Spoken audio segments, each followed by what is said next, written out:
Mr. Peng, you have 8 minutes for your 3 cards.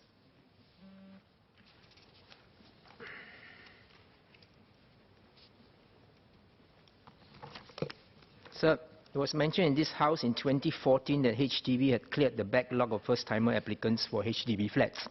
A year before that, in a Committee of Supply speech, the Minister for Housing Development said, and I quote, "A couple of months ago, HDB announced that they were planning about 23,000 BTO flats.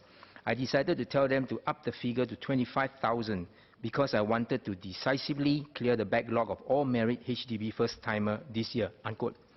Sir, 5 years passed. I'm still hearing young couples married or waiting to tie the knot sharing about their difficulties of securing their matrimonial flat. I have a resident who has just made his 6th attempt to apply for a flat recently, having started the application process about 2 years ago, and he's getting married in a year's time. Some first-timers were given queue numbers that far exceeded the number of flats available for booking, while others were not even given a queue number to begin with, especially when balanced flats are put on sale. I can understand why some young couples are only interested in SBF flats. If they have put off starting a family for 2 years trying to secure a flat, they may not want to wait another 3 more years for a BTO flat with their biological clock ticking away. How can HDB help this young couple own their first matrimonial flats with less stress and more certainty, as the future of our next generation depends on them? Some of them were told to spread their option further if they want to secure a BTO or SBF flat, but that will mean living further away from their parents, who, more often than not, will be their first port of call to help when they are starting their own families. Sir, first-timer married applicants are also encouraged to live near their parents. And if their parents are living in a matured estate, who can fault these first-timer applicants for wanting to secure a new flat in and around the popular estate? Next, would HDB consider offering balanced flat to young couples who were unsuccessful in previous attempts to secure their first flat, be it in the same development or not, so as to help them secure a flat sooner? Sir, when the Minister announced that HDB had cleared the backlog of first-timer applicants, does it translate to shorter waiting time for new first-timer flat applicants? Second cut. The Leave Upgrading Program has benefited many households since the program was launched in 2001. The LUP has allowed many senior citizens to go out to meet their friends and to watch the world go by at the playground or at the void deck, even if they are on mobility aid. In short, the LUP has given this senior citizen a comforting and reassuring sense of independence at an age where they may have to be at home alone. From the last update we have in this House, there are about 150 blocks of HDB flats left without direct leave access for all floors. 6 of these blocks are in Hougang.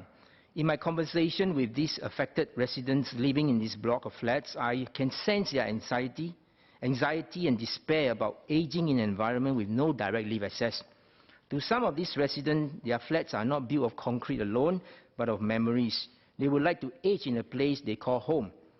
But without direct leave access, these residents may become prisoners in their own homes over time. Some residents told me they need to make special arrangements just to bring their aged parents to visit the doctor. Some elderly residents would prefer not to go out at all, and they would depend on their neighbors to help them with the errands.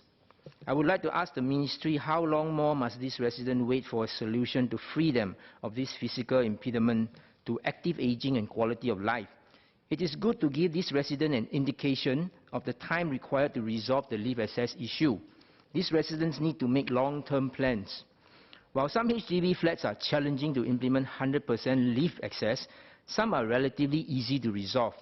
Take, for example, residents of blocks 363 Hougang Avenue 5 are just three additional lift shafts away from achieving 100% leave access, so it is only a cost issue.